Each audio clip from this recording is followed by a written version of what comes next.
رب اشرح لي صدري ويسر لي امري واحلل عقدة من لساني يفقهوا قولي اللهم ربنا الهمنا رشدنا واعذنا من شرور انفسنا اللهم ارنا الحق حقا وارزقنا اتباعه وارنا الباطل باطلا وارزقنا اجتنابه آمین یا رب العالمین۔ معزز حاضرین اور محترم ناظرین و سامعین، السلام علیکم ورحمۃ اللہ وبرکاتہ۔ آج ہماری سہ روزہ تقاریر کی آخری کڑی ہے۔ آپ کو یاد ہوگا کہ سب سے پہلے خطاب میں ہم نے قرآن کا فلسفہ شہادت سمجھا۔ قرآن مجید میں یہ اصطلاح کس معنی میں آئی ہے اور اس کے ساتھ ہی امت مسلمہ کا فرض منصبی وَكَذَلِكَ جَعَلْنَاكُمْ أُمَّةً وَسَطًا لِتَكُونُوا شُهَدَاءَ عَلَى النَّاسِ وَيَكُونَ الرَّسُولُ عَلَيْكُمْ شَهِيدًا۔ تو اللہ کے دین کو بالفعل قائم کرنے کے لیے، تاکہ نوع انسانی پر ایک ابدی حجت قائم ہو جائے کہ اللہ کا دین قابل عمل ہے، اسے قائم کیا جا سکتا ہے، اور یہ بہترین سماجی نظام ہے، پولیٹیکو سوشو اکنامک سسٹم اس سے بہتر آج تک چشم فلک نے نہیں دیکھا۔ یہ حجت قائم کرنے کے لیے جن حضرات نے اپنی جانوں کا نذرانہ پیش کر دیا، گویا کہ وہ اللہ کے گواہ قرار پائے، ان کے لیے لفظ شہید استعمال کیا گیا۔ دوسرے لیکچر میں آپ کو یاد ہوگا کہ ہم نے یہ بات سمجھنے کی کوشش کی کہ جب اللہ کا دین جزیرہ نماء عرب میں قائم ہو گیا، اور گویا کہ ہم کہہ سکتے ہیں کہ انقلاب محمدی علی صاحب الصلاۃ والسلام کی تکمیل ہو گئی، تو جیسے کہ ہر انقلاب کے ساتھ ہوتا ہے، اس کے بعد کچھ کاؤنٹر ریولوشنری موومنٹ شروع ہوئی۔ چنانچہ سب سے پہلے اندرون ملک عرب جھوٹے نبی کھڑے ہو گئے، نبوت کے جھوٹے دعوے دار، اور بہت سے لوگوں نے حکومت کو زکوٰۃ ادا کرنے سے انکار کر دیا، اور یہ فتنہ اتنا بڑا تھا کہ واقعہ یہ ہے کہ اگر اسے کرش نہ کر دیا جاتا تو انقلاب محمدی علی صاحب الصلاۃ والسلام اسی وقت ناکام ہو جاتا۔ یہ حضرت ابوبکر صدیق رضی اللہ تعالیٰ عنہ کے فضائل کا سب سے درشہ باب ہے کہ انہوں نے اپنے عزم اور ہمت اور استقلال اور اللہ پر اعتماد، اللہ پر توکل اور بھروسے کے ساتھ ان دونوں فتنوں کو آئرن ہینڈ کے ساتھ کرش کر دیا، اور سال سوا سال ہی میں ان دونوں کاؤنٹر ریولوشنری موومنٹس کو ختم کر کے اس کے بعد انہوں نے جلد ہی اس نظام کا گویا کہ انچارج حضرت عمر رضی اللہ تعالیٰ عنہ کو بنا دیا کہ جو خلیفہ ثانی ہے۔ پھر ہم نے دیکھا کہ حضرت عمر کے زمانے میں رضی اللہ تعالیٰ عنہ توسیع کا جو عمل ہے، توسیع انقلاب محمدی کا عمل بڑی تیز رفتاری کے ساتھ جاری ہوا، فتوحات کا سیلاب آیا، ایران پوری سلطنت تہس نہس ہو کر رہ گئی، اس کے پرچے اڑ گئے، سلطنت روما اپنے تمام شمالی افریقی مقبوضات سے محروم، مغربی ایشیا سے اسے بے دخل کر دیا گیا، صرف وہ یورپ کے اندر محدود ہو کر رہ گئی۔ اب ظاہر بات ہے کہ اس کے خلاف بھی تو پھر رد عمل ہونا تھا، کاؤنٹر ریولوشنری موومنٹس کچھ نہیں تھی۔ تو سب سے پہلے حضرت عمر رضی اللہ تعالیٰ عنہ کی خلافت اور اس کے چراغ کو بجھانے کے لیے ایران کی طرف سے رد عمل ظاہر ہوا۔ ہرمزان جو ایک بڑا ان کا جرنیل تھا، اس کی سازش اور ابو لولو فیروز کے ذریعے سے حضرت عمر رضی اللہ تعالیٰ عنہ کو شہید کر دیا گیا۔ سمجھا یہ گیا تھا کہ یہ ساری عمارت شاید اسی شخصیت کے بل پر کھڑی ہے، لہذا جب میدان سے حضرت عمر ہٹ جائیں گے تو یہ خلافت کی پوری عمارت جو ہے وہ زمین بوس ہو جائے گی۔ لیکن معلوم ہوا یہ عمارت محمد کی بنائی ہوئی تھی صلی اللہ علیہ وسلم۔ کھنڈر بتا رہے ہیں عمارت عظیم تھی، بڑی عظیم عمارت تھی جو حضور نے تعمیر کی تھی، لہذا حضرت عمر کی شہادت سے کوئی فرق واقع نہیں ہوا۔ حضرت عثمان رضی اللہ تعالیٰ عنہ آ گئے میدان میں، اور میں بتا چکا ہوں آپ کو کہ ان کے دور خلافت کے جو 12 سال ہیں، ان میں سے پہلے 10 سال بالکل حضرت عمر فاروق رضی اللہ تعالیٰ عنہ کی خلافت کے دور کی مثال ہے۔ اسی تیزی کے ساتھ انقلاب جو ہے آگے بڑھ رہا تھا، فتوحات کا دائرہ پھیل رہا تھا، اور اندرون ملک پورا امن، سکون، اطمینان اور چین تھا۔ لیکن ان کی دور خلافت کے آخری دنوں میں اب یہودیوں کی طرف سے رد عمل اور ایک کاؤنٹر ریولوشنری موومنٹ عبداللہ ابن سبا کے ذریعے سے کہ جس نے اسلام کا لبادہ اوڑھا اور منافقت کے پردے کے ساتھ وہ عالم اسلام میں داخل ہوا، اور اس نے چونکہ دیکھ لیا کہ پرانی چپکنش ہے، پرانی چشمٹ ہے جو قریش کے دو بڑے قبیلوں کے مابین یا دو بڑے گھرانوں کے مابین چلی آ رہی تھی، بنو ہاشم بنو امیہ۔ تو پہلے دو خلفاء جو تھے وہ نہ بنو ہاشم سے تھے نہ بنو امیہ سے تھے۔ حضرت ابوبکر صدیق بنو تیم سے تھے، حضرت عمر بنی عدی میں سے تھے، لیکن حضرت عثمان اب بنو امیہ میں سے تھے۔ اس کو انہوں نے گویا کہ دکھتی رگ بنا کر پکڑا اور پروپیگنڈا شروع کیا کہ خلافت تو بنو ہاشم کا حق ہے، کیونکہ حضور ہاشمی تھے صلی اللہ علیہ وسلم۔ تو گویا کہ عثمان غاصب ہے رضی اللہ تعالی عنہ، بلکہ ان سے دونوں پہلے جو تھے حضرت عمر اور حضرت ابوبکر وہ بھی غاصب ہیں۔ اس کے ساتھ ہی فتنے کی مختلف شکلیں انہوں نے شروع کی۔ یہ الفتنۃ الکبریٰ کہلاتا ہے ہماری تاریخ میں، عظیم ترین فتنہ، جس کے نتیجے میں حضرت عثمان رضی اللہ تعالیٰ عنہ شہید ہو گئے۔ اور ان کی شہادت کے بعد اگرچہ خلافت حضرت علی رضی اللہ تعالیٰ عنہ کے ہاتھ میں آئی، لیکن یہ کہ باہمی خانہ جنگی کا وہ سلسلہ شروع ہوا جو حضرت علی کے دور خلافت جو 5 سالوں پر مشتمل ہے، اس کے دوران مسلسل خانہ جنگی رہی۔ ایک طرف شیعان علی تھے، دوسری طرف شیعان عثمان آ گئے، جو حضرت عثمان رضی اللہ تعالیٰ عنہ کے قتل کے قصاص کے مطالبے کو لے کر سامنے آئے۔ جنگ جمل ہوئی، ایک رات میں 10,000 مسلمان شہید ہوئے۔ جنگ صفین میں 74,000 مسلمان شہید ہوئے۔ جنگ نہروان میں پھر 4,000 مسلمان شہید ہوئے۔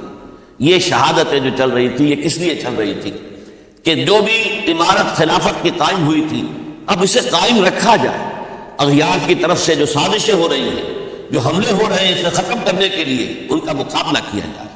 تو یہ اور اس کا یہ دور ختم ہوتا ہے حضرت علی کی شہادت پر رضی اللہ تعالی عنہ۔ اور یہ بات نوٹ کر لیجئے کہ حضرت علی کو شہید کرنے والے وہ خارجی تھے۔ عبد الرحمن ابن ملجم خارجی طبقے سے تعلق رکھتا تھا، جو پہلے حضرت علی کے لشکر میں شامل تھے، لیکن جب حضرت علی نے رضی اللہ تعالی عنہ تحکیم اور ثالثی کی تجویز قبول کر لی تو وہ ناراض ہو گئے کہ اللہ تعالیٰ ہی ہے حاکم اور حکم، ان الحکم الا للہ، یہ انسانوں کو حکم کیوں بنا دیا گیا؟ اور اس میں اتنی شدت اختیار کی کہ وہ علیحدہ ہو گئے، اسی لیے انہیں خوارج کہا گیا۔ انہوں نے رائے یہ قائم کر دی جو مسلمان کبھی کوئی گناہ کبیرہ کا ارتکاب کرے گا وہ کافر قرار پائے گا، جب کافر ہوگا تو گویا کہ مرتد ہے تو واجب القتل، اس کا مال، اس کی عزت سب مباح ہے۔ یہ ہمارا سب سے پہلا گمراہ ترین فرقہ تھا۔ انہی میں سے 3 افراد نے بیٹھ کر اسکیم بنائی کہ یہ 3 افراد ایسے ہیں کہ جن کو اگر میدان سے ہٹا دیا جائے تو شاید مسلمانوں کی باہمی خانہ جنگی ختم ہو جائے اور مسلمان پھر کسی ایک خلیفہ پر راضی ہو جائے۔ اور یہ تینوں کافر ہیں، معاذ اللہ ثم معاذ اللہ۔ حضرت علی کافر ہیں، ان کو قتل کرنے کی ذمہ داری عبد الرحمن ابن ملجم نے لی۔ حضرت معاویہ قاتل ہیں، ان کے لیے کسی اور کو اسائن کیا گیا۔ عمرو بن العاص قاسم ہیں، ان کے لیے کسی اور کو اسائنمنٹ دی گئی۔ ہوا یہ کہ حضرت عمرو بن العاص وہ تو اس روز فجر کی نماز میں آئے نہیں، ان کی جگہ جو امام تھا وہ شہید کر دیا گیا۔ حضرت معاویہ رضی اللہ تعالیٰ عنہ ان پر وار اوچھا پڑا، زخمی تو ہوئے لیکن یہ کہ پھر تندرست ہو گئے۔ حضرت علی رضی اللہ تعالیٰ عنہ پر بہت کاری وار ہوا اور حضرت علی رضی اللہ تعالیٰ عنہ کی شہادت سن 35 ہجری میں ہو گئی۔ یہ جو خلافت راشدہ کا اختتام یا تو سن 35 ہجری میں حضرت علی کی شہادت سے سمجھا جائے گا، یا میری ذاتی رائے ہے کہ نہیں، اس میں حضرت حسن کا دور خلافت بھی شامل ہونا چاہیے۔ حضرت حسن کو کسی نے نامزد نہیں کیا تھا، نہ انہوں نے اپنی امیدواری کے ساتھ اپنے طاقت کے بل پر خلافت حاصل کی تھی، بلکہ حضرت علی سے جب یہ کہا گیا تھا کہ کیا ہم آپ کے بیٹے حسن کے ہاتھ پر بیعت کر دیں، تو انہوں نے فرمایا تھا کہ میں نہ تمہیں روکتا ہوں نہ حکم دیتا ہوں، یہ تمہارا معاملہ ہے، تم جسے مناسب سمجھو اس کے ہاتھ پر بیعت کر دو۔ حضرت حسن رضی اللہ تعالیٰ عنہ نے جن کے ہاتھ میں جو بیعت ہوئی، اب معاملہ یہ ہو گیا کہ امیر معاویہ رضی اللہ تعالیٰ عنہ وہ ایک لشکر لے کر شام سے چلے۔ حضرت حسن 50,000 آدمیوں کے ساتھ ادھر سے نکلے، لیکن یہ ہے کہ انہیں محسوس ہو گیا تھا کہ میرے ساتھیوں میں ایسا فسادی عنصر بھی موجود ہے جو عبداللہ ابن سبا کے ساتھیوں میں سے، کہ وہ کسی اچھے کام کو پسند نہیں کرتا، لہذا انہوں نے پھر صلح کی پیشکش کی۔ حضرت معاویہ کو پیغام بھیجا کہ میں مصالحت چاہتا ہوں، بتائیے شرائط کیا ہے۔ حضرت معاویہ نے بلینک پیپر بھیج دیا، سادہ کاغذ، کہ آپ جو شرائط چاہیں اس پر لکھ دیں وہ مجھے قبول ہو۔ حضرت حسن نے رضی اللہ تعالیٰ عنہ شرائط لکھ دی، حضرت معاویہ نے قبول کر لی، تو حضرت حسن دستبردار ہو گئے خلافت کے دعوے سے، اور اس کے بعد پھر حضرت امیر معاویہ کی خلافت کی بیعت کی گئی۔ اس سے پہلے انہوں نے خلافت کی بیعت نہیں لی تھی۔ یہ ہے سن 41 ہجری، اور اسے عام الجماع کہا جاتا ہے، یعنی یہ اختتام ہے مسلمانوں کی خانہ جنگی کے دور کا۔ پھر جمعیت ایک ہو گئی، پھر عالم اسلام متحد ہو گیا۔ اب پورا کا پورا عالم اسلام حضرت امیر معاویہ کے زیر خلافت ہے۔ اور حضرت امیر معاویہ کون ہے؟ وہ خود ایک صحابی رسول ہے، جلیل القدر صحابی رسول ہے۔ اور آپ کو میں نے کل بھی بتایا تھا کہ حضرت معاویہ رضی اللہ تعالیٰ عنہ کی ایک ہمشیرہ ام حبیبہ رضی اللہ تعالیٰ عنہ حضور کے ازواج مطہرات میں سے ہیں، تو حضور کے گویا کے برادر نسبت ہی ہوئے۔ جو چند لوگ جو وحی کے لکھنے پر جو کاتبین وحی جو حضور نے مقرر کیے تھے، ان میں سے ایک حضرت معاویہ بھی ہے۔ پھر حضرت معاویہ کے لیے حضور کی دعا ہمیں ملتی ہے، اللہم اجعلہ ہادیا مہدیا، اے اللہ اسے ہادی ہدایت دینے والا بنا دے اور مہدی بنا دے جو ہدایت یافتہ ہو۔ تو یہ ان کی شان ہے۔ اور پھر یہ کہ ان کے زمانے میں جب عالم اسلام متحد ہو گیا، داخلی خلفشار ختم ہو گیا، تو فتوحات کا سلسلہ بھی دوبارہ جاری ہو گیا۔ حضرت علی رضی اللہ تعالیٰ عنہ کے 5 سالہ دور خلافت میں کوئی توسیع نہیں ہو سکی تھی دارالاسلام کی، کوئی مزید علاقے جو ہیں سلطنت اسلامی میں شامل نہیں کیے جا سکے تھے، اس لیے کہ سارا معاملہ تو داخلی خلفشار کا تھا۔ وہ جو خانہ جنگی ہو رہی تھی، ایک دوسرے کی تیروں اور تلواروں اور نیزوں سے 1 لاکھ کے قریب مسلمان ختم ہو گئے تھے، تو اندر سے گویا کہ موشن ٹوٹ گیا اس سیلاب کا۔ تو سیلاب پھر دوبارہ جب امت جمع ہو گئی عام الجماع کے بعد، تو حضرت معاویہ رضی اللہ تعالیٰ عنہ ان کا دور خلافت اب 20 برس سے اندازہ کیجیے، یہ پورے 20 برس کوئی اندرون خلفشار نہیں ہوا، کوئی جھگڑا نہیں ہوا، کوئی فساد نہیں ہوا، بلکہ جو فتوحات کا دائرہ تھا شروع ہو گیا۔ مکران اور سندھ کے علاقے فتح ہوئے، کابل اور یہ افغانستان کا علاقہ فتح ہوا، ترکستان کے علاقوں کے اندر پیش قدمی ہوئی۔ ادھر یہ کہ قیصر سلطنت روما کا اس کے مرکزی شہر قسطنطنیہ پر حملہ کیا گیا، جس کے لیے کہ حضور کی حدیث موجود تھی پیشن گوئی کے طور پر، اول جیش یغزو مدینۃ القیصر مغفورون لہ، حضور نے فرمایا تھا کہ جو پہلا لشکر قیصر کے شہر پر حملہ کرے گا تو وہ سب کے سب وہ مغفرت پا جائیں گے، اللہ تعالیٰ ان کی مغفرت فرما دے گا۔ اگرچہ کامیابی نہیں ہوئی، لیکن اس پیشن گوئی کی وجہ سے آپ کو معلوم ہے کہ حضرت ایوب رضی اللہ تعالی عنہ ان کو بھی اس پیشن گوئی کی وجہ سے، حالانکہ 90 برس سے اوپر عمر تھی، لیکن وہ بھی کہا انہوں نے کہ میں بھی اس میں جانا چاہتا ہوں، جو اس لشکر میں گئے وہی فوت ہوئے۔ بہرحال یہ سارے کارنامے اپنی جگہ پر، امن و امان اپنی جگہ پر، اس کے باوجود اہل سنت والجماعت حضرت معاویہ کے دور خلافت کو خلافت راشدہ میں شامل نہیں سمجھتی۔ اس کی وجہ کیا ہے؟ خلافت راشدہ کی شرط اولین قرآن مجید کے حکم کے مطابق امرہم شورا بینہم، مسلمانوں کے باہمی معاملات باہمی مشورے سے طے پاتے ہیں۔ حضرت ابوبکر صدیق رضی اللہ تعالیٰ عنہ سقیفہ بنی سعدہ کے اندر مشورے کے بعد ان کو منتخب کیا گیا اور ان کے ہاتھ پر بیعت ہوئی۔ حضرت عمر رضی اللہ تعالیٰ عنہ کو حضرت ابوبکر نے مسلمانوں سے مشورہ کر کے پھر نامزد کیا۔ حضرت عثمان کے لیے حضرت عمر رضی اللہ تعالیٰ عنہ نے اپنے جانشین کے لیے 6 افراد پر مشتمل کمیٹی بنا دی، جو بڑے سے بڑے جو اصحاب جو جن کے بارے میں کہا گیا ہے کہ جن کو دنیا ہی میں بشارت دے دی گئی تھی، جو عشرہ مبشرہ میں سے جو باقی تھے، ان کے اوپر مشتمل کمیٹی بنا دی کہ آپ لوگ طے کر لیں اور اپنے سے کسی ایک پر جمع ہو جائیں۔ اس اعتبار سے حضرت علی کے ہاتھ پر بھی جو بیعت ہوئی ہے تو وہ اہل مدینہ کے دباؤ پر ہوئی ہے، ان کے مطالبے پر ہوئی ہے۔ حضرت علی خود جو ہے وہ خلافت کے مدعی نہیں تھے، بلکہ انکار کرتے رہے، چونکہ فتنے کا دور تھا، حضرت عثمان شہید ہوئے تھے، مسلمانوں کے دل زخمی تھے۔ اس حالت میں وہ سمجھتے تھے کہ اگر میں یہ خلافت جو ہے اپنے ہاتھ میں لے لوں گا تو ہو سکتا ہے کہ اس کا حق ادا نہ کر سکوں، لیکن یہ کہ جب انہوں نے دیکھا کوئی اور بھی تیار نہیں، طلحہ بھی تیار نہیں، زبیر بھی تیار نہیں، تو آخر مسلمانوں کو بغیر امارت کے چھوڑا تو نہیں جا سکتا، تو حضرت علی نے وہ قبول کر دی۔ حضرت حسن کے بارے میں بتا چکا ہوں کہ ان کے بارے میں لوگوں نے کہا تو حضرت علی نے فرمایا میں نہ حکم دیتا ہوں نہ روکتا ہوں، لیکن حضرت امیر معاویہ رضی اللہ تعالیٰ عنہ صحابی بھی ہے، حضور کے قرابت دار بھی ہے، کاتبین وحی میں سے بھی ہے، پھر ان کا دور حکومت امن، سکون، اطمینان، ہر طرح سے جو ہے 20 برس تک کوئی داخلی خلفشات نہیں ہوا، کوئی فساد نہیں ہوا، کوئی باہمی جنگ و جدل نہیں ہوا، بلکہ فتوحات کا دائرہ آگے بڑھا۔ اس کے باوجود چونکہ انہوں نے طاقت سے خلافت حاصل کی، لہذا ان کے دور خلافت کو ہم خلافت راشدہ میں تسلیم نہیں کرتے، حالانکہ وہ خود راشد ہے، اس لیے کہ تمام صحابہ کرام کے بارے میں سورہ حجرات میں فرمایا وَلَٰكِنَّ اللَّهَ حَبَّبَ إِلَيْكُمُ الْإِيمَانَ وَزَيَّنَهُ فِي قُلُوبِكُمْ وَكَرَّهَ إِلَيْكُمُ الْكُفْرَ وَالْفُسُوقَ وَالْعِصْيَانَ أُولَٰئِكَ هُمُ الرَّاشِدُونَ۔ تمام صحابہ کرام کی شان یہ ہے کہ اللہ تعالیٰ نے ان کے دلوں میں ایمان کو کھبو دیا ہے، ایمان ان کے دلوں میں رچ گیا ہے، بس گیا ہے، جم گیا ہے، اور کفر سے، فسق سے انہیں کبھی نفرت ہو گئی ہے، اور یہ سب کے سب راشدون ہیں۔ تو تمام صحابہ راشدون ہیں، اس اعتبار سے خود حضرت امیر معاویہ بھی راشدون میں شامل ہیں، لیکن خلفائے راشدین میں شامل نہیں ہیں۔ خلفائے راشدین عام طور پر تو ہم کہتے ہیں حضرت ابوبکر، حضرت عمر، حضرت عثمان، حضرت علی۔ میں نے اپنی ذاتی رائے، حقیر سی رائے عرض کی ہے، اس میں حضرت حسن کا دور بھی شامل ہونا چاہیے 6 مہینے کا، تب وہ 30 برس پورے ہوتے ہیں، جو حدیث میں آیا ہے کہ خلافت جو ہے وہ 30 برس رہے گی، اس کے بعد ملوکیت شروع ہو جائے گی۔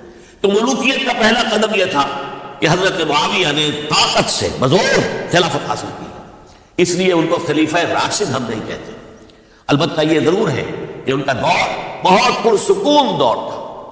البتہ جب 10 برس گزر گئے حضرت معاویہ کے دور حکومت کو، اب میں یہاں لفظ خلافت کی بجائے دور حکومت استعمال کر رہا ہوں، جو کہ خلافت راستہ سے ذرا اس کا فرق پا رہا ہوں، تو اس وقت ایک اور صحابی، جلیل القدر صحابی مغیرہ ابن شعبہ رضی اللہ تعالیٰ عنہ، وہ حضرت معاویہ کے پاس آئے اور انہوں نے یہ کہا کہ دیکھیے، اگر آپ نے اپنے بعد اپنا جانشین نامزد نہ کیا تو ہو سکتا ہے پھر فسادات پیدا ہوں گے، پھر مختلف لوگ خلافت کا دعویٰ لے کر کھڑے ہوں گے، پھر خانہ جنگی ہوگی۔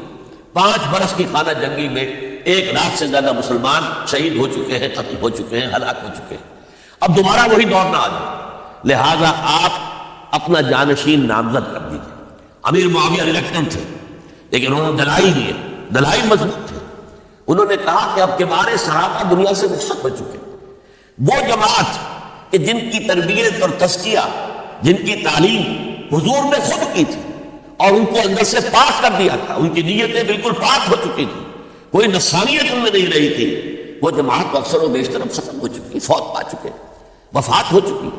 لہذا اب جو ہے اکثر و بیشتر نو مسلم جو بعد کے فتوحات کے ذریعے سے اسلام لائے ہیں، لہذا ان کے اندر نہ وہ پختگی ہے، نہ ان کے اندر وہ تقویٰ ہے، نہ تدین ہے، نہ اصول پرستی ہے۔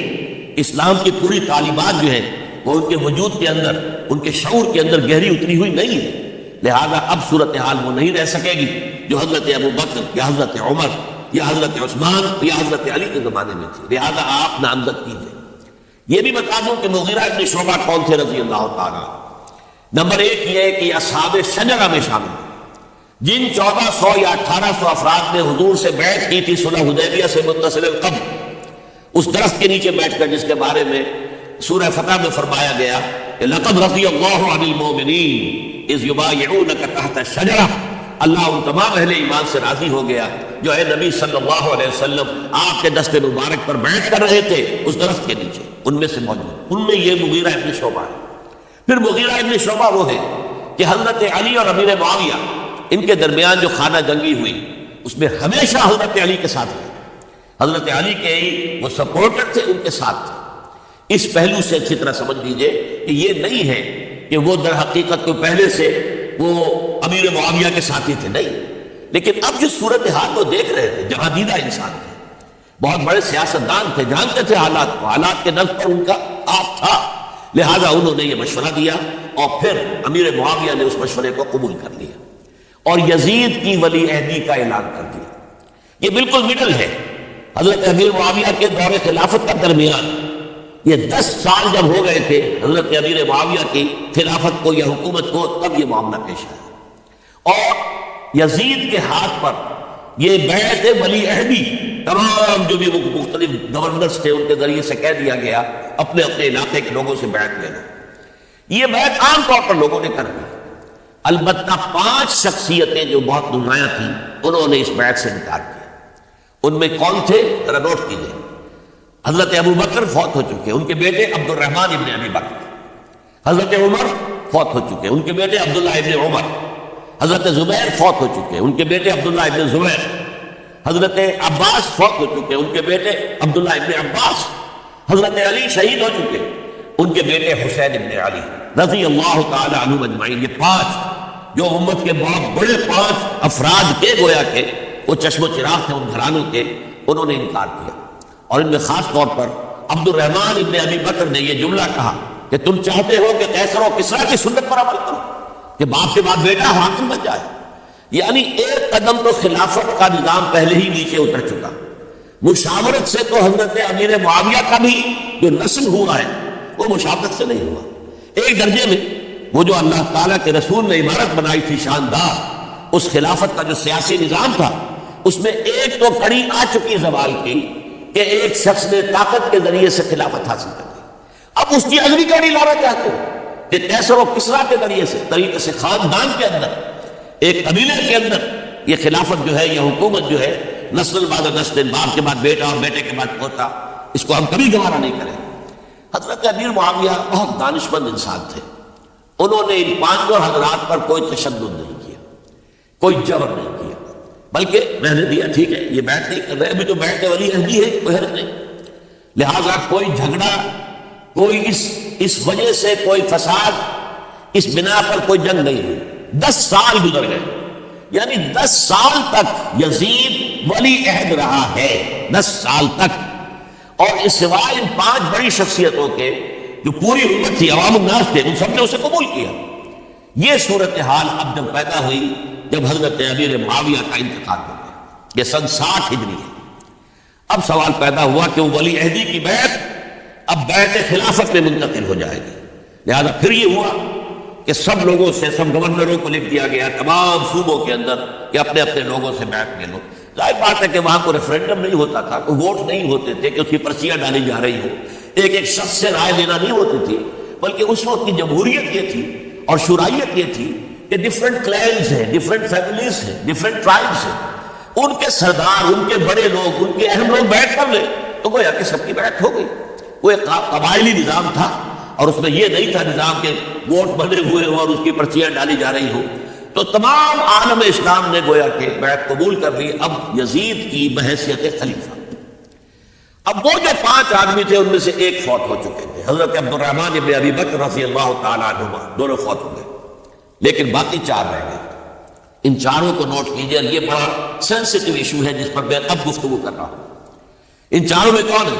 عبداللہ ابن عباس، عمر میں سب سے بڑے وہ ہیں، اور ان کی شان یہ ہے کہ انہیں حبر الامہ کہا گیا، امت کے سب سے بڑے عالم، اور قرآن مجید کے وہ سب سے پہلے مفسر ہیں. اصل جو جتنی بھی تفسیری روایات ہمیں ملتی ہیں حضرت عبداللہ ابن عباس کے شاگردوں سے، تابعین سے، لہذا ان کا بہت اونچا مقام. حضرت عبداللہ ابن عمر، ان کا مقام بھی آپ کو معلوم ہے، حدیثوں کی کتنی بڑی تعداد ہے جو عبداللہ ابن عمر سے مروی ہے، اور اس کو سلسلۃ الذہب کی پہلی کڑی کہا جاتا ہے. روایت حدیث میں جو سریلی زنجیر ہے اس کا آغاز حضرت عبداللہ ابن عمر ہے. ایک طرف یہ دونوں ہو گئے، ان دونوں کی رائے کیا ہوئی؟ اگرچہ کام غلط ہوا ہے، یہ اس طریقے سے قیصر و کسریٰ کی روایت پر عمل کرنا غلط، لیکن یہ اتنی بڑی غلطی نہیں ہے کہ اس کی وجہ سے باہمی جنگ و جدال ہو، خوریزی ہو، ایک دوسرے کی گردنیں کاٹی جائیں اور فتنہ و فساد پیدا کر دیا جائے.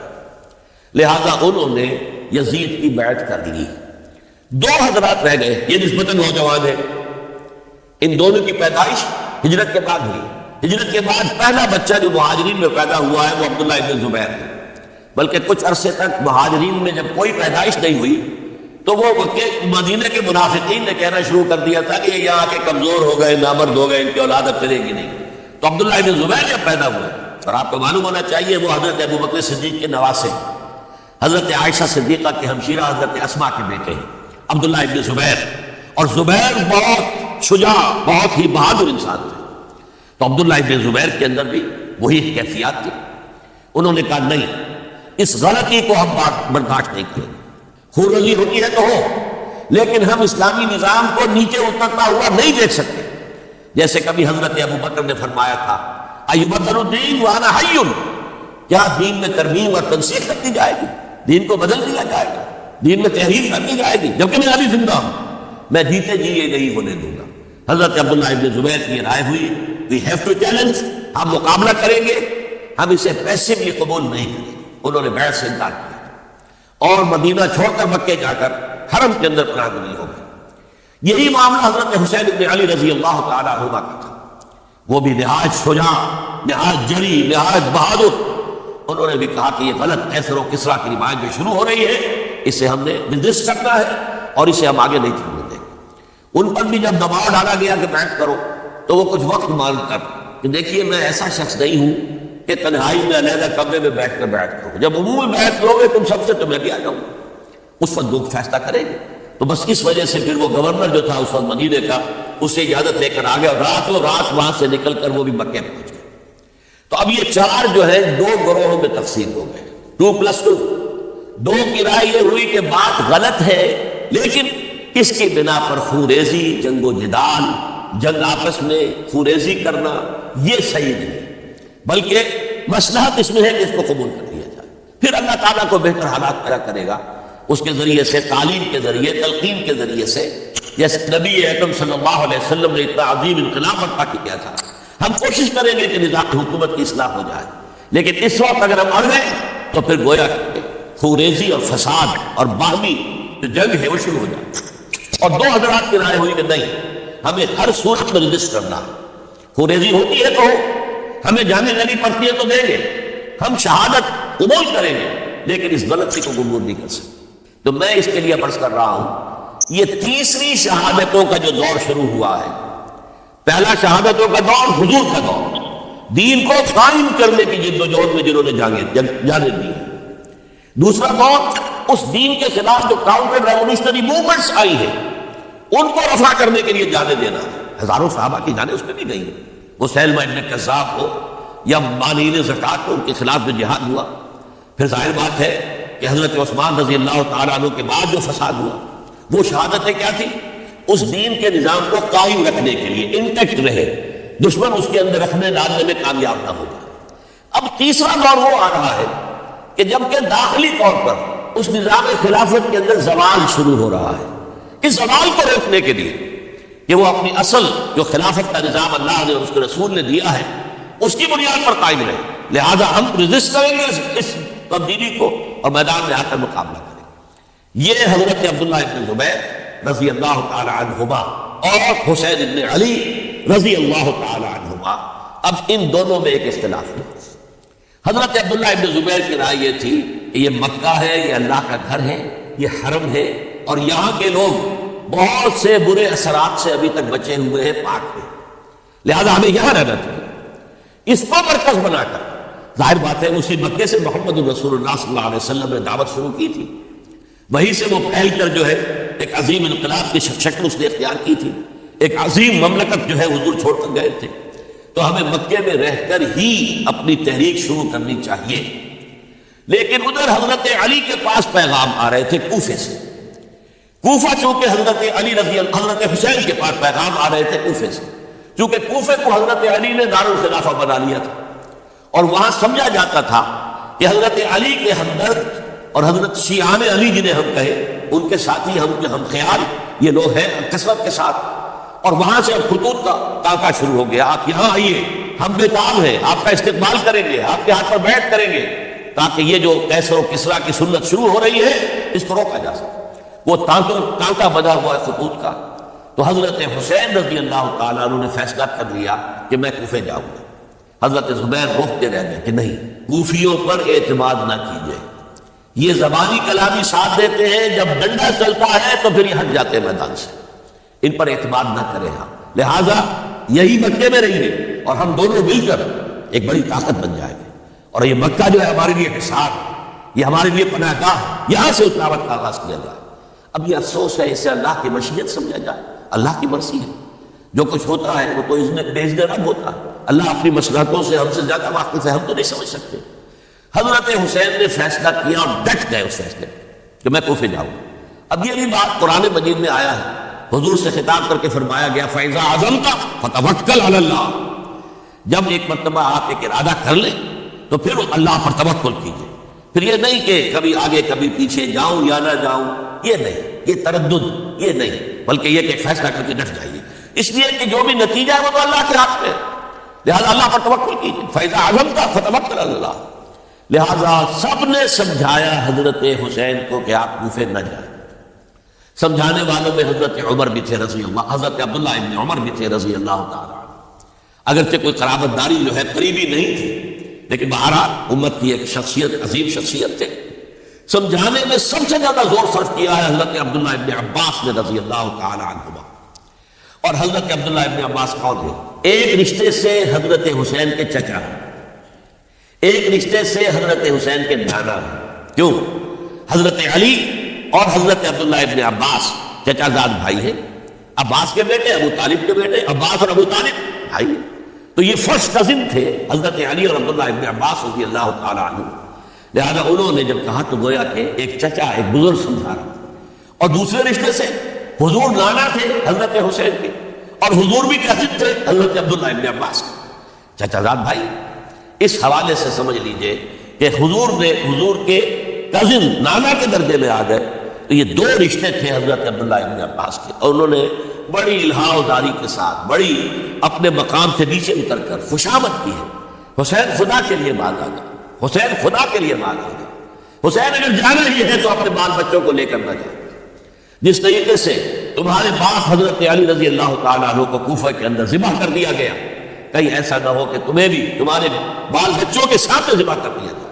بات آتا. لیکن حضرت حسین اب اللہ کی طرف سے ان کے دل میں ایک ارادہ پختہ ہو چکا تھا، اور انہوں نے حضرت مسلم بن عقیل کو بھیجا تھا کہ جاؤ میری طرف سے کوفے والوں سے بیعت لے اور پھر مجھے اطلاع دو. وہ گئے، وہاں 12,000 افراد نے بیعت کر لی. اب ان کا خط آ گیا کہ یہاں تو فضا بالکل ہموار ہے، اتنے لوگوں نے بیعت کی ہے، باقی بھی جیسے ہی آپ سامنے آ جائیں گے سب بیعت کر لیں. لہذا یہاں پر کوئی ریزسٹنس کے لیے گویا کہ ہمارے پاس طاقت اس کوفے کے اندر بہت مضبوط طاقت ہوگی کہ ہم یزید کی حکومت کے خلاف ریزسٹ کر سکیں. اس کے بعد ہوا کیا؟ یزید نے عبید اللہ ابن زیاد کو گورنر بنا کر بھیج دیا. یہ شخص تھا بہت ڈنڈا چلانے والا. اس نے سختیاں شروع کی تو بہت سے لوگ اس بیعت سے قائم ہو گئے. لیکن مسلم بن عقیل وہ میدان میں آئے اور ان کے ساتھ ہزاروں آدمی آ گئے جنہوں نے بیعت کی تھی، ابھی تک بیعت پر قائم تھے، اور انہوں نے گورنر کے گھر کا گھیراؤ کر دیا. گورنر کے ساتھ 30-40 آدمی تھے کل. وہ چھتوں پر چڑھ گئے، وہاں سے پتھراؤ کیا، اور وہاں سے جو 30-40 آدمی کوفے کے تھے ان سے کہا تم اپنے اپنے لوگوں کو کہو کہ چلے جائیں واپس یہاں سے. انہوں نے اوپر سے کہنا شروع کیا، ڈرایا، بہت خوفناک نتیجہ نکلے گا، اب عبید اللہ ابن زیاد ان سب کو ہلاک کر دے گا. ایک ایک کر کے بھیڑ چھٹتی چلی گئی اور صرف چند افراد رہ گئے، اور اس کے نتیجے میں حضرت مسلم بن عقیل شہید کر دیے. بلکہ ایک شخص خانی نے انہیں پناہ دی تھی کوفے میں، ان کو بھی قتل کر دیا گیا، شہید کر دیا گیا. اس پر یہ ہے کہ انہوں نے ایک شخص کے ذریعے سے پیغام دیا قتل کیے جانے سے پہلے کہ دیکھو میرا تو وقت آگے آیا، میں تو اب قتل ہو جاؤں گا، شہید کر دیا جاؤں گا، تو میرا پیغام حسین تک پہنچا دو رضی اللہ تعالیٰ کہ یہاں یہ بغاوت ہو گئی. لوگوں نے، کوفیوں نے، الکوفی لا یوفی، کوفی جو ہے وہ پورا نہیں کرتا اپنے عہد کو اور وفا کو. اس کا ایک ثبوت ہمیں مل گیا ہے، یہ سب کے سب منحرف ہو گئے بیعت سے. آپ جہاں تک آ گئے وہاں سے واپس چلے جائیں. جب حضرت حسین کے پاس یہ پیغام پہنچا اور انہوں نے ارادہ کیا کہ ٹھیک ہے یہ تو حالات بدل گئے، لہٰذا واپس چلنا چاہیے.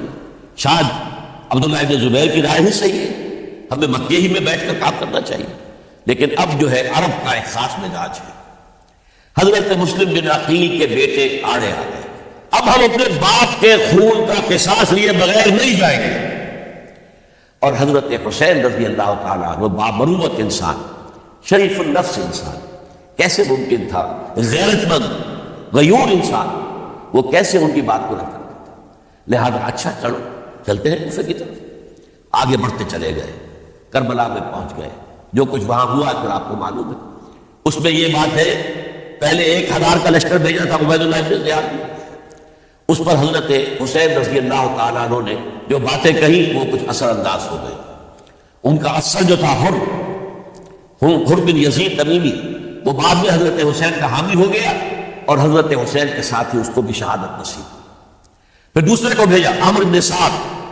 عمرو بن سعد بھی ایک بڑی عظیم شخصیت کے کا بیٹا تھا. حضرت سعد ابن ابی وقاص جو فاتح ایران تھے اور جن کو غزوہ احد کے موقع پر حضور نے فرمایا تھا کہ اے سعد تیر چلاؤ، میرے ماں باپ تم پر قربان ہوں، جبکہ احد نے گھیراؤ کر لیا تھا حضور کا اور کفار قتل کرنے کے لیے ہجوم کر رہے تھے، اور کچھ حضرات تیر چلا چلا کے انہیں پھینک رہے تھے، دور جو ہے ہٹا رہے تھے. ان میں سے حضرت سعد ابن ابی وقاص بھی تھے. پھر وہ فاتح ایران تھے، اسی لیے گورنر بن گئے تھے ایران کے. سعد جو ہے ان کا بیٹے یہ عمرو جو ہے یہ اب ایک بڑے صوبے کا گورنر بھی تھا. اس وقت 4000 آدمی دے کر بھیجا.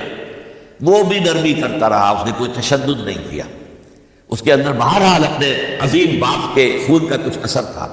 لیکن یہ کہ پھر ابن زیاد کو اطلاع مل گئی کہ عمرو بن سعد جو ہے وہ تو لہو لال کر رہا، حملہ نہیں کر رہا، قتل نہیں کر رہا، بلکہ یہ کہ وہ تو اس راستہ بھی دینے کو یہ تیار ہے کہ نہ مدینے کی طرف جائیے اور نہ آپ مکے کی طرف جائیے، نہ کوفے کی طرف جائیے، بلکہ آپ چاہے تو دمشق چلے جائیں، یزید سے اپنا معاملہ کر لیں. اس پر ابن زیاد نے پھر وہاں سے خط لکھا ہے، میں نے تمہیں اس کام کے لیے بھیجا تھا، میں نے تمہیں حکم دیا تھا حسین سے میری بیعت لو، یعنی میری بیعت کے ذریعے یزید کی بیعت لو اور اسے پکڑ کر لا کر میرے سامنے پیش کرو. لہذا پھر اس نے ایک بہت خونخوار شخص کو زیادہ فوج دے کر بھیجا ہے، اور وہ جو ہے اس نے آ کر جو ہے شمر پھر اس نے فیصلہ کن معاملہ کیا.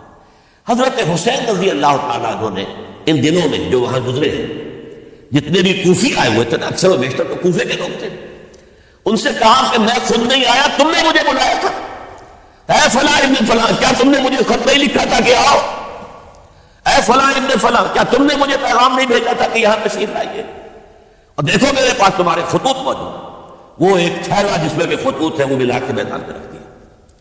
یہ حضرت حسین رضی اللہ تعالیٰ عنہ کی شرافت اور اپنی صاف دلی، کوئی اس کے اندر عیاری نہیں تھی ان کے اندر، معاذ اللہ ثم معاذ اللہ. لیکن یہ کہ اس کا نتیجہ اچھا نہیں نکلا. نتیجہ کیا نکلا؟ اب انہیں پتا چل گیا کوفیوں کو، اگر اب حسین زندہ دمشق پہنچ گئے یزید کے پاس تو یہ ہم سب کا بھاڑا پھوڑ دیں گے، ہماری شامت آ جائے گی. لہذا اب تو کسی صورت کے لیے زندہ نہیں رہنے دیں. یہ ایک بڑا اہم واقعہ نوٹ کر لیجیے اس کو، اس لیے کہ حضرت حسین نے ایک ایک کا نام لے کر اے فلاں ابن فلاں، اے فلاں ابن فلاں، اے فلاں ابن فلاں، کیا تم نے خط نہیں لکھا تھا؟ کیا تمہارا پیغام نہیں تھا؟ اب انہوں نے دیکھا کہ یہ بھانڈا اگر یزید کے ہاں جا کر پھوڑ دیا گیا تو پھر ہماری خیر نہیں ہوگی. یہی وجہ ہے حضرت حسین کو شہید کرنے کے بعد، یہ نوٹ کر لیجئے، 72 آدمی تھے کل، جس کو کہہ لیں لشکر حضرت حسین رضی اللہ تعالیٰ. ان میں سے 20 خاندان بنی ہاشم کے چشم و چراغ تھے. وہ بڑی بہادری سے لڑے، بڑی بہادری سے لڑے، ایک ایک نے لڑ کر جان کیا، بہت سو کو مارا. یقاتلون فی سبیل اللہ فیقتلون ویقتلون، قتل کر بھی رہے تھے، قتل ہوتے رہے تھے، ایک ایک کر کے قتل ہو رہے تھے، شہید ہو رہے تھے. 20 جو ہے خاندان بنی ہاشم میں سے شہید ہوئے.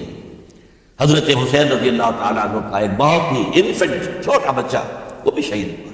باقی سب مرد، تمام مرد، سوائے ایک حضرت حسین کے بیٹے حضرت علی بن حسین زین العابدین کے نائب بعد میں، وہ بیمار تھے، وہ جنگ میں حصہ نہیں لے سکتے تھے، وہ بچ گئے صرف.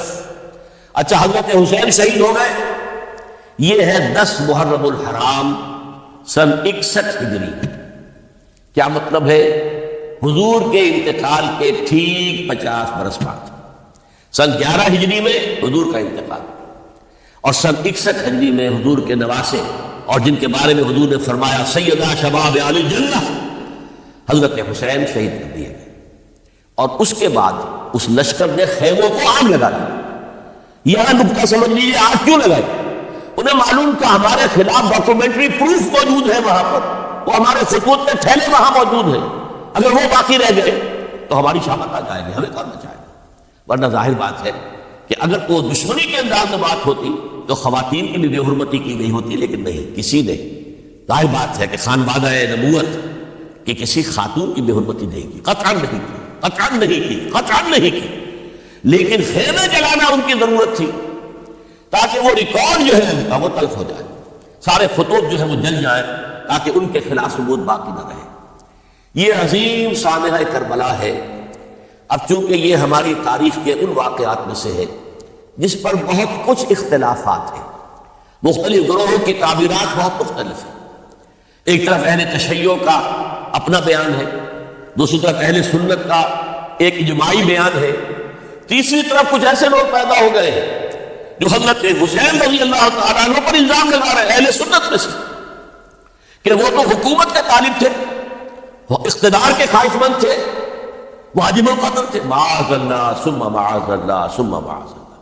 حضرت حسین اگرچہ صغار صحابہ میں سے تھے، یعنی حضور کے حیات طیبہ میں ابھی چھوٹے بچے تھے، لیکن ان کا شمار صحابہ میں ہے۔ اور پھر یہ وہ شخص ہے جو حضور کی گود میں کھیلا ہے، یہ وہ ہے جو حضور کے شانوں کے اوپر جس نے سواری کی ہے۔ علامہ اقبال نے جیسے حضرت اسماعیل کے لیے کہا ہے کہ وہ فیضان نظر تھا یا کہ مکتب کی کرامت تھی، سکھائے کس نے اسماعیل کو آداب فرزندی۔ ظاہر بات ہے حضرت اسماعیل کسی اسکول اور مدرسے دارالعلوم میں پڑھے نہیں تھے کہ وہاں پتہ چلتا کہ والد کا حق کیا ہے۔ یہ فیضان نصر تھا، ابراہیم کی نگاہ کا یہ فیضان تھا کہ بیٹے کے اندر وہ جذبہ پیدا ہوا کہ یا ابت افعل ما تؤمر، ابا جان جو خواب آپ دیکھ رہے ہیں اور جو حکم آپ کو خواب کے ذریعے مل رہا آپ کر اتریے، ستجدنی انشاءاللہ من الصابرین۔ تو اسماعیل کا معاملہ اگر یہ تھا فیضان نظر سے، تو حضرت اسماعیل کو حضرت ابراہیم کے پاس زیادہ رہے بھی نہیں، وہ تو مکے میں رہے۔ حضرت عثمان جو حضرت ابراہیم تو شام میں رہتے تھے، کبھی کبھی آ جاتے تھے، بس اس سے زیادہ معاملہ نہیں تھا۔ وہ فیضان نظر حضرت اسماعیل کو تھا، تو حضور صلی اللہ علیہ وسلم کا فیضان نظر کتنا ہوگا اس کا آپ اندازہ کیجئے۔ یہ کوئی جنگ اقتدار نہیں تھی، معاذ اللہ ثم معاذ اللہ ثم معاذ اللہ، بلکہ انہوں نے اپنا ایک فرض منصبی سمجھا کہ میرے نانا کا لایا ہوا نظام اور اس کے اصول اب ٹوٹ رہے ہیں۔ جیسے حضرت ابوبکر کا قول میں نے آج بھی آپ کو سنایا، ایبدل الدین وانا حی، کیا دین میں ترمیم اور تنسیخ کی جائے گی، دین کی باتوں کو بدل دیا جائے گا جبکہ میں ابھی زندہ ہوں۔ اسی طریقے سے گویا کہ زبان حال سے حضرت حسین عبداللہ ابن زبیر رضی اللہ تعالی عنہما ان دونوں نے یہ فیصلہ کیا کہ ہم روکیں گے اس کو۔ آپ اختلاف کر سکتے ہیں کہ حضرت حسین کی رائے صحیح تھی یا حضرت عبداللہ ابن عباس کی رائے صحیح تھی، یہ کہہ سکتے ہیں آپ، لیکن کسی کی نیت پر حملہ نہیں کر سکتے۔ اسی طریقے سے بعض لوگ جو ہے حضرت عبداللہ ابن عباس، عبداللہ ابن عمر، ان کی نیتوں پر حملہ کرتے ہیں۔ ان کو تو یزید نے دولت سے خرید لیا تھا، معاذ اللہ ثم معاذ اللہ ثم معاذ اللہ۔ یہ دونوں جلیل القدر صحابہ ہیں، یہ تو صغار صحابہ میں سے نہیں ہے، یہ جوان تھے پورے حضور کے زمانے میں، جنگوں میں حصہ لیا ہے۔ حضرت عبداللہ ابن عمر نے، عبداللہ ابن عباس نے رضی اللہ تعالیٰ عنہ، انہیں کوئی رقم نہیں خرید سکتی تھی، کوئی دولت نہیں خرید سکتی تھی۔ جو رائے انہوں نے قائم کی اپنے آنے تک قائم کی۔ اور ہمارے ہاں اصول یہ ہے کہ جب کوئی نئی صورتحال پیدا ہو جائے اور اجتہاد کی ضرورت پیش آ جائے اور پوری کوشش کر کے مجتہد اجتہاد کر رہا ہے، تو اگر اس سے غلطی بھی ہو جائے، مجتہد مخطی خطا کار، اس کو بھی اکیلا ثواب ملتا ہے، اور مجتہد مصیب وہ مجتہد جس کی رائے صحیح، جس کا فیصلہ صحیح، اسے دوہرا ثواب ملتا ہے۔ تو ان کے مابین ایک اختلاف رائے کا ہوا، اجتہاد کا۔ آیا یہ غلطی اتنی بڑی ہے کہ امت میں تفرقہ پیدا کیا جائے، امن و امان کو برباد کیا جائے، خونریزی کا بازار گرم کیا جائے، یا نہیں؟ دو کی رائے یہ ہوئی، ان کی مخلصانہ رائے تھی، ان کی دیانتدارانہ رائے تھی، ہم ان کی نیت پر حملہ نہیں کر سکتے، آپ اختلاف کرنا چاہے تو کیجیے۔ اسی طرح حضرت عبداللہ ابن زبیر اور حضرت حسین ابن علی رضی اللہ تعالیٰ عنہ، ظاہر بات ہے کہ ان کا بھی ایک اجتہادی رائے تھی کہ نہیں، یہ دین کے نظام کے اندر بہت بڑا رکھنا پڑ رہا ہے، یہ تو اب کیسر و کسرا کی سنت شروع ہو رہی ہے، یہ اسلام کے دین کے اوپر طریقہ نہیں، عمل نہیں ہو رہا، تو ہم اسے اپنی جانوں کا نذرانہ دے کر بھی اسے روکیں گے، روکنے کی کوشش کریں گے، رکے نہ رکے ہم اپنی جانیں دے دیں گے۔ یہ بھی دیانتدارانہ رائے تھی، مخلصانہ رائے تھی، ان کی نیت پر کوئی حملہ کم سے کم اہل سنت والجماعت میں سے کسی شخص کو حق نہیں ہے۔ اس لیے کہ اہل سنت والجماعت کا کہنا یہ ہے الصحابۃ کلھم عدول، صحابہ جتنے بھی ہیں وہ سب کے سب عدول ہیں، ان میں بدنیت بھی نہیں آ سکتی، خطا ہو سکتی ہے۔ اہل سنت کے نزدیک معصومیت خاصہ نبوت ہے، نبوت ختم ہو گئی محمد رسول اللہ صلی اللہ علیہ وسلم، آپ کے بعد معصوم کوئی نہیں، ابو بکر بھی معصوم نہیں، عمر بھی معصوم نہیں، عثمان بھی معصوم نہیں، علی بھی معصوم نہیں رضی اللہ تعالیٰ عنہ اجمعین۔ تو معصوم کون ہو؟ عبداللہ ابن عباس بھی معصوم نہیں، عبداللہ ابن زبیر بھی جو ہے معصوم نہیں، حسین ابن علی بھی معصوم نہیں، اسی طریقے سے عبداللہ ابن عمر، عبداللہ ابن زبیر کو معصوم نہیں۔ انہوں نے اپنی رائے قائم کی ہے، اس پر عمل کیا ہے دیانت دارانہ سنسیریٹی کے ساتھ، اور ان کے لیے اللہ تعالیٰ کے ہاں ہر طرح کا اجر و ثواب ہے سب کے لیے۔ حضرت عبداللہ ابن زبیر کی رائے اس اعتبار سے بہتر ثابت ہوئی، انہوں نے مکے میں پھر حکومت قائم کی، 9 برس تک ان کی حکومت قائم رہی، بنو امیہ ختم نہیں کر سکے۔ سن 73 میں جا کر ان کی شہادت ہوئی ہے، اور ایک مرحلہ تو وہ بھی آیا تھا کہ شام اور مصر کی دونوں صوبے جو ہیں وہ بھی ان کے تحت آ گئے تھے۔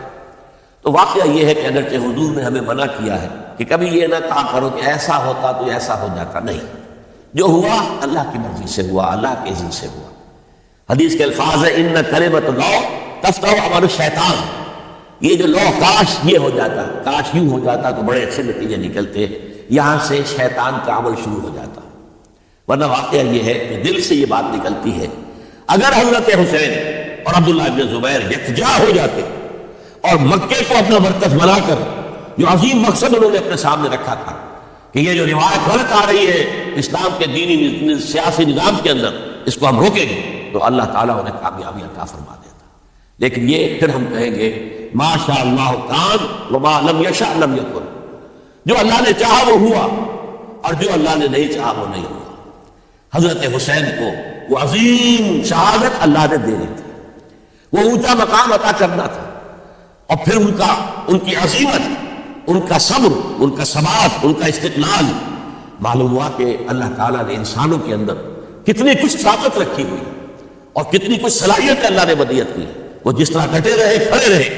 واقعہ یہ ہے کہ وہ بھی نوع انسانی کے لیے ہمیشہ کے لیے ایک سبق ہے، اور وہ سبق یہ ہے کہ آپ حق، جو بھی آپ حق سمجھے اس حق کے اوپر ڈٹ کر کھڑے ہو جائیں، اور اس میں پرواہ نہ کیجیے کہ آپ کی نفری کم ہے یا آپ کے ساتھ تعداد زیادہ، کوئی خیال نہ کیجیے، اس کے فکر نہ کیجیے کہ حالات ادھر ہے یا ادھر ہے، حالات سازگار آپ کے دشمن کے ساتھ ہے یا آپ کے ساتھ ہے، کوئی فکر نہ کیجیے۔